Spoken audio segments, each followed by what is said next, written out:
there and welcome to our YouTube channel. My name's Natalie and I work at NBS, and today we're having a child nutrition talk with our lovely expert Phoebe. Hiya!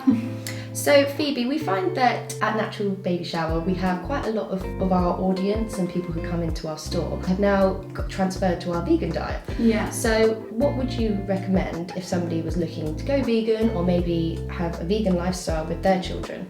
So, as you know from your company, the lifestyle of becoming a vegan has naturally got bigger over the last couple of years, especially with COVID. Everyone's looking for the new lifestyle. So it's not so much the diet people are looking at, it's more buying products like skincare products, baby products that are all vegan. So we get a lot of, especially in clinic, new parents saying we want to wean our babies into a nutrition lifestyle, and is that safe? And it's 100% safe to do that if you choose to do it. Obviously there's a key things to always look out for, certain nutrients that you can't specifically get from plant-based sources. So if you are going to embark on a vegan lifestyle for your children, it's always best to speak to your healthcare professional or a registered dietitian or nutritionist just before, so they can just explore your diet currently and what you would feed your children, and then they can give the best food sources possible to make sure all nutrients are accounted for. Because obviously if you eliminate certain products, well, certain animal products, that eliminates certain nutrients. So we need to know the plant-based sources to get that into your child's diet. Yeah. But it's completely safe to do so if you choose to embark on it. Okay, so as long as you've got the right information behind you, basically. Yeah, and then obviously you've got the nutrients to look out for. So luckily, most plant-based sources have a wide range of nutrients, so it's not too much to worry about. But say, and really, if you think about it, most children are vegetarian. You don't really start introducing meat and fish and everything until they're probably 18 months onwards. So in that first 6 to 12 months, most children are vegetarian anyway. Yeah. But if you get rid of the milk, egg, cheese, stuff like that, we need to look at what nutrients are in those and how to get them plant-based. So one most people don't really think about is iodine. In our diet now, in our Western diet, 70% of our iodine intake is from cow's milk. Oh wow. Yeah. So if we obviously eliminate that, because we're embarking on a vegan lifestyle, where can we get iodine from? And the only plant-based source of iodine is seaweed. And like anything, if we have too much, it can become a bit harmful. So you can't just pump your child with seaweed. Okay, yeah. Just to get them iodine. Yeah. So it's looking at other ways. So that could potentially be through a supplement later down the lines. But before supplementing anything, speak to your healthcare professional. Luckily, it's easier to be vegan when you're younger than when it is when you're older. Because if you think about it, we're used to like the Western diet. So just going vegan, we're thinking about how do we get everything we need to, what is animal-based, what's not. A child doesn't know that. Yeah. A child knows that from their parents. And a lot of products like baby formulas, the purees you get, the foods you buy, they're all fortified with foods. So iodine is really fortified in baby formulas and food purees that you get over the counter. So you don't really need to worry about that. It's only when you stop in the baby formulas and you're going on to more solid foods and you're weaning that part out, you need to look at iodine. So that's really from 18 months onwards. And then you've got vitamin B12. So most people get injections for vitamin B12, or they have high supplements if they go into a vegan lifestyle in adulthood. Because like I said earlier, you can only get it from seaweed. Right. So that's something that your healthcare professional will talk to the parents about. From probably 12 months onwards, your child may need a vitamin B12 supplement, but it's like little drops. It's nothing big or anything. It's just something to consider when going into a vegan lifestyle for your children. They will probably need supplements and carry on doing that if they choose to wish to stick to it. Yeah. Oh, so that's really interesting. So Yeah. in terms of like the questions that you get answered in in your day-to-day life as a child nutritionist, what was like the most imminent thing that people come to you with? Most people generally, if they're going on to a vegan lifestyle or not, just want to know what are the key nutrients Right. for their baby, really, because obviously there's no such thing as an unimportant nutrient. They're all important. Obviously everyone knows vitamin A, that's really big. No one really hears about vitamin K, but if you just concentrate on vitamin A and you don't have vitamin K, suddenly like there's an imbalance. Even though we don't need a lot of vitamin K, we still need it, so it's still important. It's just not the one that's in newspapers and stuff like that. So generally because obviously we need everything, we don't really home in on certain nutrients to look out for or think, right, you need to buy a product that's fortified with vitamin C or D or anything like that. But there are 4 nutrients that we do sort of look at in a way because they're just more key for development through the stages of 6 months to 18 months. So that's A, B, C and D. So the first 4 letters of the alphabet, really easy to remember. And it's just that these 4 together help the nervous system develop, they help the brain function, they help the immune system, they also help the eyes and skin health as well. So all of these together, you can say they technically trump other ones, but they're not more important to make sure you're getting them in your child's diet more than other ones. Right. If that makes sense. Yeah. But say if a parents come to me in clinic, I would just make sure those 4 nutrients in particular are not dropping to the low level because we need them to be at a good rate. So if you are wondering at all what foods vitamin A, B and C and D contain, you've got like sweet potato, carrots, something like that you can always mix in. Strawberries are really good for vitamin C. You've got bananas and green leafy vegetables and beans for vitamin B. And then vitamin D is more like egg yolks and stuff like that. Yes. So obviously if you are embarking on a vegan lifestyle, like jumping back to that topic, that could be another nutrient that you may need to supplement, purely because obviously you're not going to give your child egg yolks because it's an animal-based product. So it's really easy. The best thing to remember is the rainbow. Right. So obviously that's including all foods, all range of colours, and that will near enough guarantee your child is getting every single nutrient that they need to be able to thrive and develop. So a lot of people ask, should they buy one product over another that has more nutrients, would you suggest? So this is quite an interesting question really, because it comes up all the time, and as sort of explained earlier, there's not one that trumps another. But when you look at a parent's lifestyle really, it's about breastfeeding versus bottle feeding. And most parents don't really tend to think about that. But there's 2 things to look out for, which is iron and omega-3. So if you are choosing to breastfeed your baby, you have to think of iron as a nutrient your baby may not be getting because it's not available in breast milk. So if you are bottle feeding your baby, you are quite lucky because literally all bottle formulas are fortified with iron. Yeah. So you don't need to think about that. But on the reverse side, if you are bottle feeding your baby, you may not need to think of iron, but you need to think of omega-3 because omega-3 is found naturally within breast milk. Right. So it's not like breastfeeding trumps bottle feeding or bottle feeding trumps breast milk. Whatever way you pick, you still have to think of something your baby's not getting. So it's not so important when you're bottle feeding or breastfeeding, but when you are doing that 6 months onward stage for weaning, if you're breastfeeding, think, okay, we need to introduce iron a little bit more because they may not have got that in their first 6 months. If you're bottle feeding, think, okay, we need to think more of omega-3. Yeah. Or choose a formula that's fortified with omega-3. So apart from that, everything you give them would have the majority of nutrients, so your vitamins, your minerals. It's just if you're breastfeeding, think I need iron. If you're bottle feeding, think omega-3. Amazing. So it's just a case of whatever works for you. Yeah, 100%. So once you've established what sort of nutrients that you and your baby need in your diets, the next kind of thing is portion sizes, because obviously they must change as they get older and you transition from different foods. So what would you recommend? So with portion sizes, quite an interesting one really for weaning, because the parents will know if baby wants more food, if they've had enough of food. You'll just be able to get a good insight. For adults, portion sizes are mainly determined by, say, like our hand size. I don't know if you knew that. No, I didn't. So like say if you have like a chicken breast or a salmon, really it's like your hand. Oh wow. So that's how much you would need.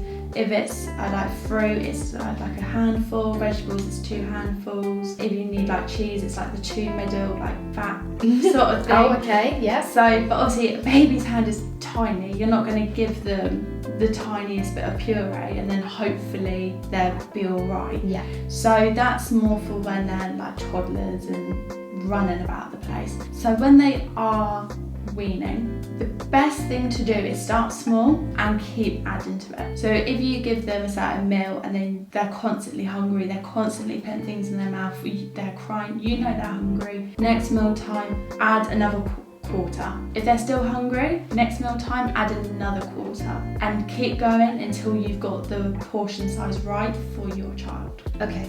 Obviously, if they're ill, they're going to go through different stages. Like when you're ill, and probably like I'm ill, I don't want food.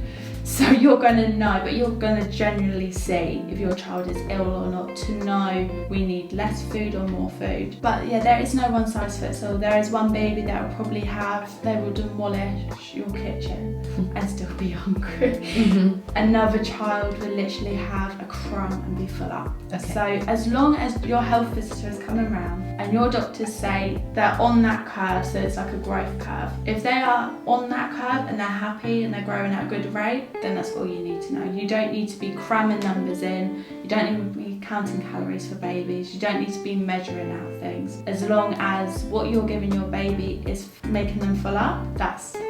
It's not complicated at all. And moving on from that, so how do you know if your baby is full up? So it's the classic playing with the spoon when you're trying to feed them and your kitchen turns into a mess, basically, because food is flying everywhere. So if your baby is eating and then suddenly it's playtime, you know they're not engaged in food anymore. They are full up. If they're leaning them back in their high chair and turning their head away at everything, then you know they're not engaged anymore. Also, some babies put their hand in front of their mouth to physically say, I'm not doing that. And people think they're about to cough or, you know, they're just playing. And they're genuinely telling you, no, I've had enough. But you'll learn what signs your baby gives you. You know, they don't always do that. They don't always throw their head back in the high chair. But yeah, you roughly know. If your kitchen turns into a cleaning hell, then you know they've had enough food, basically. So it's more when they are eating but also playing, but that's not a sign that they're full up, because they are still eating. Yeah. But it's trying to not say, right, I've made this meal for you, you've only had half, I don't want to waste it, like let's just do one more spoonful, one more mouthful, they've had enough. Just accept you've made too much, accept you've got food waste, and know for next time. So what would you suggest? I know, like, you know, a couple of parents out there probably sympathise with the fussy eaters. Yeah. How do you like establish the difference between I'm full and I just can't, I just don't like this? Or So that's a good question. So you know when your mum, when you were younger, gives you the same food all the time and you get bored of it? right. Your child could be bored of what they're being received. So explore all the taste palettes, get the flavours in, get the spices out, get different foods, even how you're cooking. Are you steaming, are you cooking, are you microwaving, are you adding salt to the water? Like, how are you cooking the food?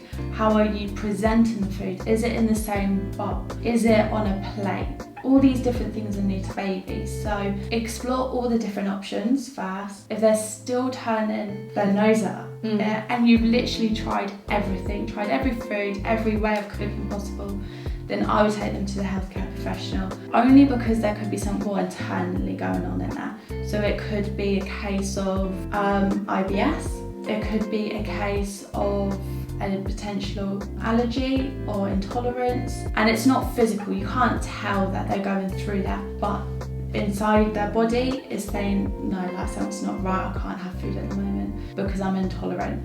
Then your doctor or your nutritionist will be able to give you a good plan to say, how do we pinpoint this safely and in the best way possible, and then we can decide what is making your baby like this, and then you know not to give that food to them.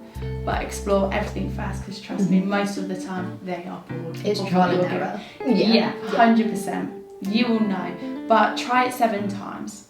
Okay. 7 is the key number. So if you give them broccoli, they turn their nose up at, you have to persist. If they turn their nose up it after try 8, you know they don't like it.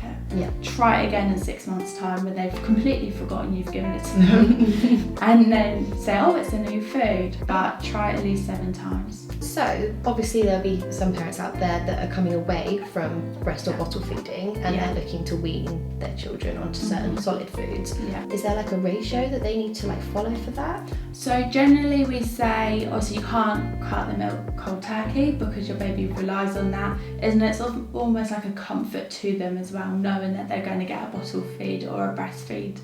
So most parents decide to do in the morning it's a bottle or breastfeed, and then they actually say, right, lunch is when we're going to wean you, and then we do dinner, breastfeed or bottle feed. When the baby's got used to that, then they say in the evening they have a dinner, so they'll introduce another meal, and then there's just a bottle or breastfeed before they go to bed, and then give that a couple of months, give that time to soak in, the new routine to soak in, and then they introduce a breakfast, and then just have a bottle or breastfeed as soon as they wake up or before they go to bed. There's not really a way of saying you should be doing this, you should be doing it for lunch or dinner or breakfast. It's just more what you've probably got time for as well. Have you got time to do a lunch meal? If not, then do it at dinner. Have you got time to do it at dinner? No, do it at breakfast. But as long as your baby is exploring different foods, then it doesn't really matter the time of day that you do it. And also some babies obviously have naps. Depending on what time they have a nap, you don't want to be giving them lunch and then 30 minutes later they're down for a nap. You want to give it time to digest, give them time to run about. So just an hour before they go to sleep, really. Like adults, you know, they don't need 2 hours before they go to sleep. But as long as it fits in with your plan and you're not making your plan around baby, like baby fits in with you know? Yeah. So, but there's not a specific ratio, but don't cut the milk out too quickly, just wean it out. Yeah. Just take it month on month and see what they actually need. Oh, that's really helpful. Yeah. Another question that we get asked by our followers is carbs, because I know I love them. But how can we make them healthy? So there's no such thing as really an unhealthy carb. People really get the carbohydrate theory through people in LA and what's in magazines and news articles, and carbohydrates cause bloating. But carbs are our main energy source. Without carbs, you know, that's what our brain uses to function, because it turns into an energy source for our brain so we can function. So we can't just cut carbs out or think, right, we need to give our baby this carb or anything else. But if you are concerned about that, go for the whole wheat variety. So it's the wholemeal bread, it's the brown pasta, it's the brown rice. It's slow releasing, so it's not like it's going to spike any blood sugar levels at all. It's slow releasing, and it just puts your mind at rest if you are potentially worried about that. And then following on from that, I get a lot of people ask about calcium and milk and cheese and everything, and you don't need to buy the low fat variety of cheese or skimmed or anything milk. Really, you want to give your baby whole milk, full fat cheese, because it just gives more protein to your baby, gives more calcium to your baby, and they need that. So it's a bit like the carbohydrates, you don't want to take anything out, you want to give them as much as possible. But yeah, just go for the brown stuff. Brown stuff. Just go for the brown carbs. So Phoebe, you've given us some really, really helpful advice today, so thank you for that. But for more information, if our viewers want to get in touch, or if they want to see, you know, have their own tailored menus, how best to find you? So I do have an Instagram page, it's called PW Nutrition, and I do have a website which is Phoebe Wharton Nutrition. That is where you can find me. I'm also on a nutritionist page which is called Nutrition Resource, and that you'll find all registered nutritionists within the area that you choose. So that's how you can get a hold if you want to. Amazing. Well, thank you, and thank you everyone for watching. Bye. Bye.